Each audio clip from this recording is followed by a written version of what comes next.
ये हमारा ट्रिग्नोमेट्री का लेक्चर 4 होगा। तो आज हम थोड़े से क्वेश्चन प्रैक्टिस करेंगे और मैं आपको ये बताना चाहता हूँ कि सीयूटी के रजिस्ट्रेशन स्टार्ट हो चुके हैं।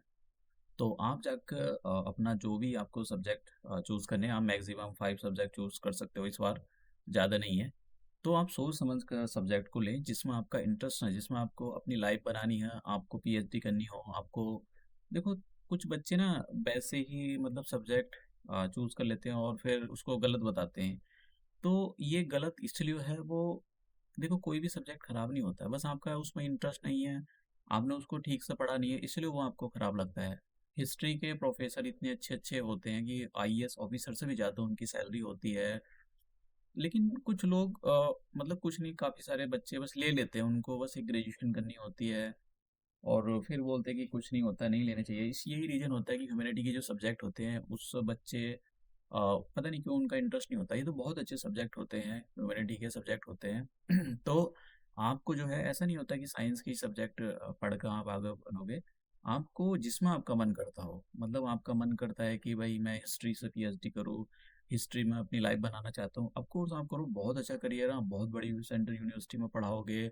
इवन अगर आपने देखा हो तो आप फॉरेन की यूनिवर्सिटी में भी पढ़ाओगे, अगर आपको अच्छी नॉलेज है तो आप बहुत प्रोग्रेस करोगे अगर आपका जिस भी सब्जेक्ट में मन है। ऐसा नहीं है कि कोई भी आपने सब्जेक्ट ले लिया। जैसे मेरे एक दो स्टूडेंट हैं, उन्होंने मतलब ऐसे ही डाल दिया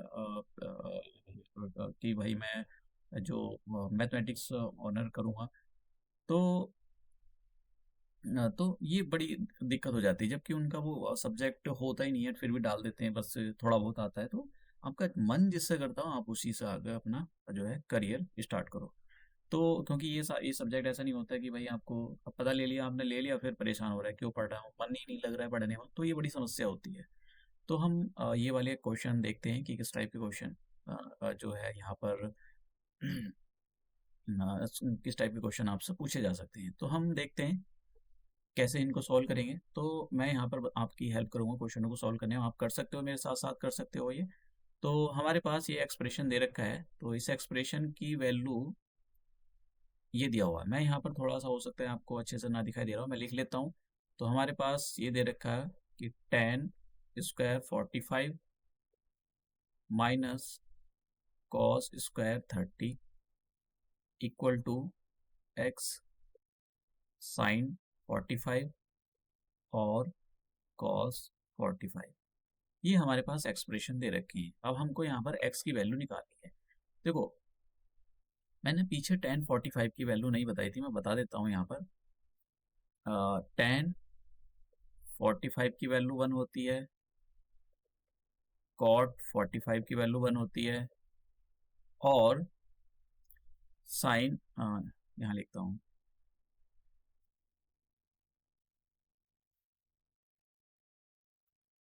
साइन 45 की वैल्यू 1/√2 होती है और cos 45 की वैल्यू भी 1/√2 होती है। तो इन वैल्यू को हम यूज करेंगे। तो साइन और सॉरी tan 45 की वैल्यू 1, तो 1 का स्क्वायर करेंगे माइनस cos 30। देखो cos 30 यहाँ पर लिखा हुआ है, cos 30, तो cos 30 की वैल्यू रखनी है।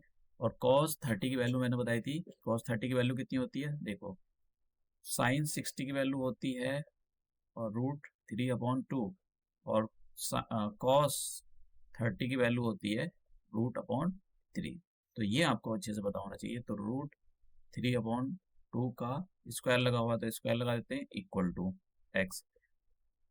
tan 45 की वैल्यू 1/√2 मल्टीप्लाई cos 45 की वैल्यू ये भी होती है, तो कितना आ जाएगा, √2 की मल्टीप्लाई करेंगे तो 2 आ जाएगा और 1 का स्क्वायर 1 और √3 का स्क्वायर करेंगे तो ये 3 आ जाएगा और 2 का स्क्वायर करोगे तो 4 आ जाएगा। एलसीएम ले लेते हैं इधर, तो एलसीएम आ जाएगा 4, तो ये आ जाएगा 4 माइनस 3 इक्वल टू x/2। तो देखते हैं कितना आता है। तो देखिए ऊपर आ जाएगा 1 और नीचे आ जाएगा 4, यहाँ पर आ जाएगा x/2। तो 2 से 2 हटा दो तो यहाँ 2 रह जाएगा। तो हमारे पास x की वैल्यू कितनी आ गई, तो x इक्वल टू 1/2। तो देखते हैं हमारा आंसर x की वैल्यू 1/2 कौन सी है, तो D हमारा आंसर हो गया। तो ये सिंपल से क्वेश्चन होते हैं, ऐसा नहीं कि बहुत ही ज़्यादा सिंपल से क्वेश्चन होते हैं बस।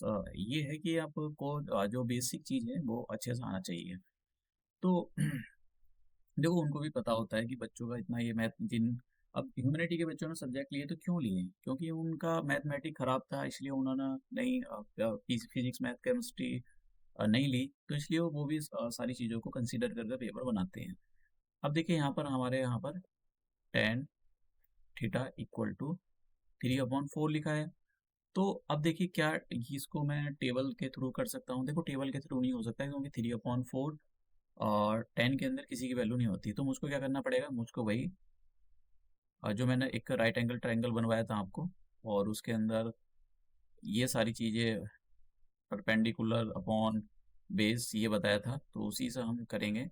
तो ये हमारे पास एक राइट एंगल ट्रायंगल हो गया और ये 90 डिग्री है। मैं इसको दे देता हूँ कि ये हमारा ए हो गया, और इस वाले पोर्शन को मैं थीटा दे देता हूँ। थीटा जिसके साथ भी बनता है वो बेस होता है। 90 डिग्री के सामने वाली जो साइड होती है वो हाइपोटेनियस होती है, और इसको दे देता हूँ मैं सी।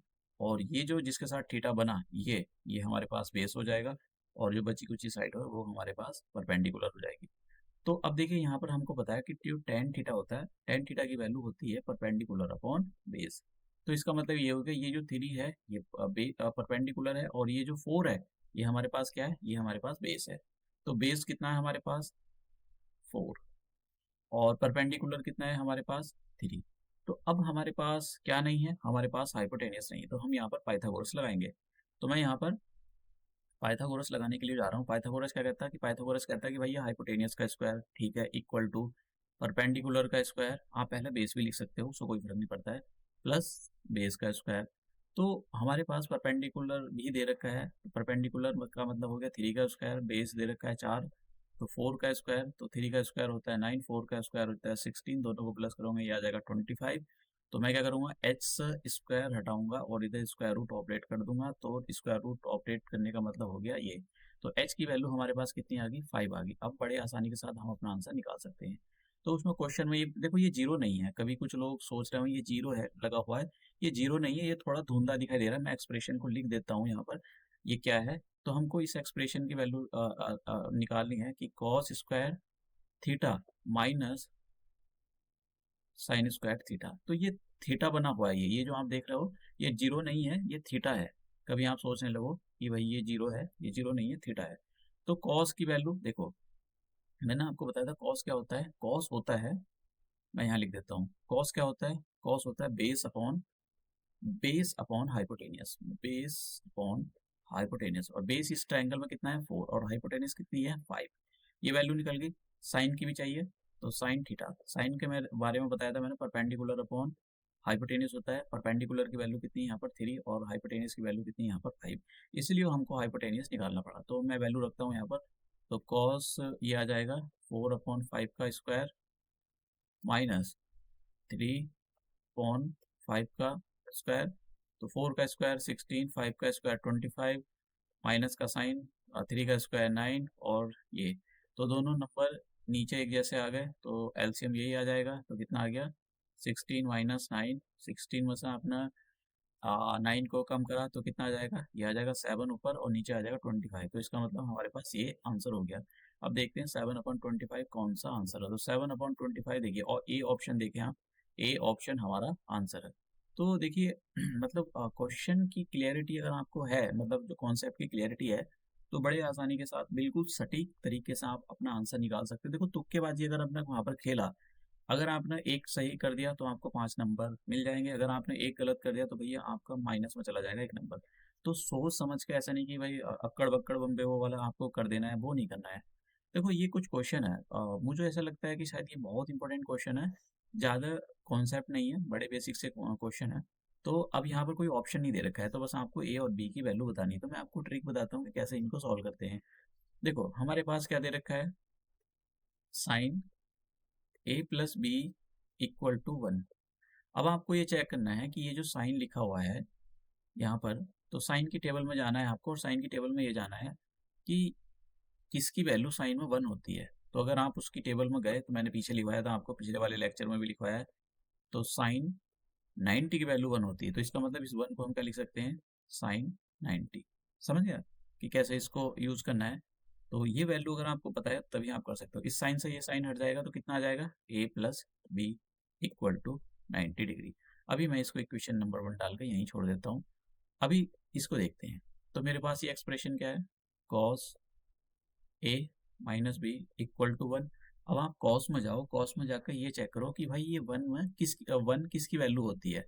तो अगर आप कॉस में की टेबल में जाओगे, मैंने पीछे सारे बता रखे हैं, तो ये कॉस किसकी वैल्यू होगी, कॉस 0 की वैल्यू होती है। समझ गए आप? तो देखो उल्टा है, साइन 90 की वैल्यू 1 होती है और कॉस 0 की वैल्यू 1 होती है। तो a कॉस और कॉस हट जाएगा तो a minus B equal to 0। तो a की वैल्यू निकालो तो a इक्वल टू बी, हमारे पास ये ऑप्शन आ गया। अब हम क्या काम करते हैं, इक्वेशन नंबर 1 जो थी, किसी भी एक इसकी जगह b रख दो या इसकी जगह a रख दो। तो मैं b की जगह a रख देता हूँ, क्योंकि इसका ये इस वाली इक्वेशन का हमने यूज कर लिया कि a की वैल्यू जो है b के इक्वल है या b की वैल्यू a के इक्वल है। तो मैंने यहाँ पर ये कर दिया, दोनों को प्लस कर दो तो कितना आ जाएगा 2a, 2 से कैंसिल कर दो 90 को तो कितना आ जाएगा, a की वैल्यू कितनी आ गई 45।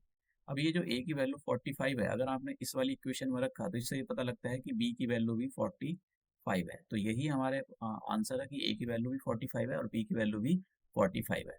समझ गया? इस टाइप से क्वेश्चनों को सॉल्व किया जाता है। नेक्स्ट क्वेश्चन भी इसी थीम पर है। तो देखो ये 0 डिग्री लिखा हुआ है और ये 90 डिग्री लिखा हुआ है, तो यहाँ पर लिमिट होती है। क्योंकि 10th क्लास में क्या है, 10th क्लास में ये बोला कि आप जो 0 से 90 डिग्री के बीच में ही एंगल पढ़ोगे, 0 को भी पढ़ोगे 90 को भी पढ़ोगे, लेकिन आप बियॉन्ड द 90 नहीं जाओगे। तो वो 11th क्लास में वो पहले जाते थे 90 माइनस थीटा 90 प्लस थीटा, लेकिन वो कटवा दिया सिलेबस, इसलिए वो ये लिमिट देता है। कभी ये सोच ले को इसका क्या मतलब होता है, तो अभी अगर आपने इग्नोर भी कर दिया उसको कोई फर्क नहीं पड़ता इसका। तो जैसे हमारे पास क्वेश्चन है कि tan a minus B equal to 1/√3। अब आप tan की टेबल में जाओ, tan की टेबल में जाकर ये देखो ये 1/√3 किसकी वैल्यू होती है। तो अगर आप वहां पर गए तो आपको ये पता लगेगा कि ये तो tan 30 की वैल्यू होती है। तो आप क्या काम करोगे, यहाँ पर लिखोगे tan 30, 10 से 10 हो जाता है। देखो tan 60 की वैल्यू होती है √3, मैं इसलिए बता रहा हूँ कि रिवाइज हो जाए।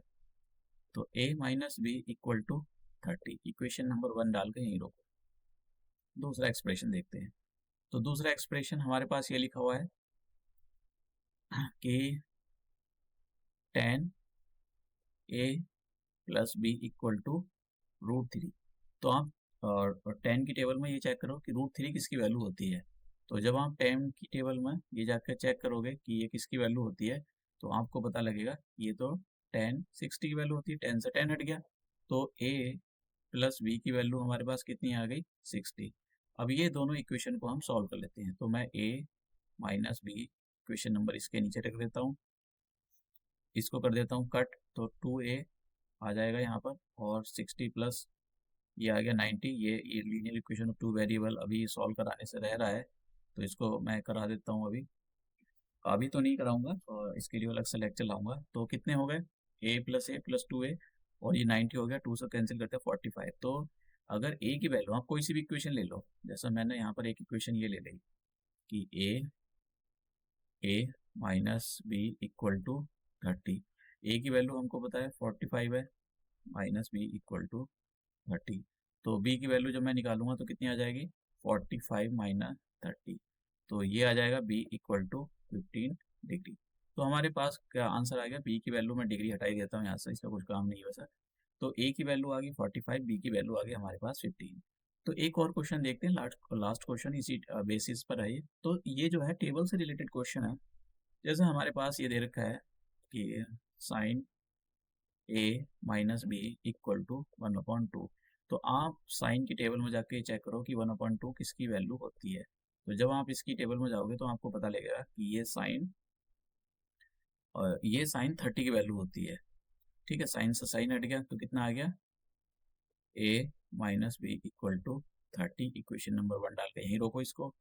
दूसरा एक्सप्रेशन लिखते हैं ये, तो ये लिखा हुआ है हमारे पास cos a plus B equal to 1/2।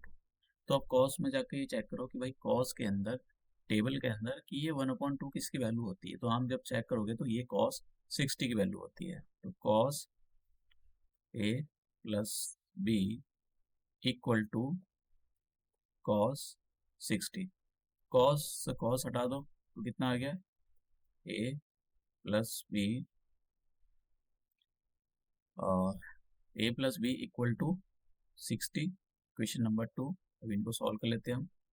तो A minus B equal to 30, B plus minus से बी कैंसिल हो गया तो कितना आ गया, ए प्लस ए 2a, और ये आ जाएगा 90, ए से कैंसिल कर दो इसको तो कितना आ गया, ए की वैल्यू 45। अभी ए की वैल्यू आप किसी भी एक्सप्रेशन में रख दो, इस वाले एक्सप्रेशन में रख सकते हो इक्वेशन नंबर 1 में। तो इक्वेशन नंबर 1 क्या कह रही है कि ए माइनस बी इक्वल टू 30, और ए की वैल्यू कितनी, ए की वैल्यू निकाली हमने 45।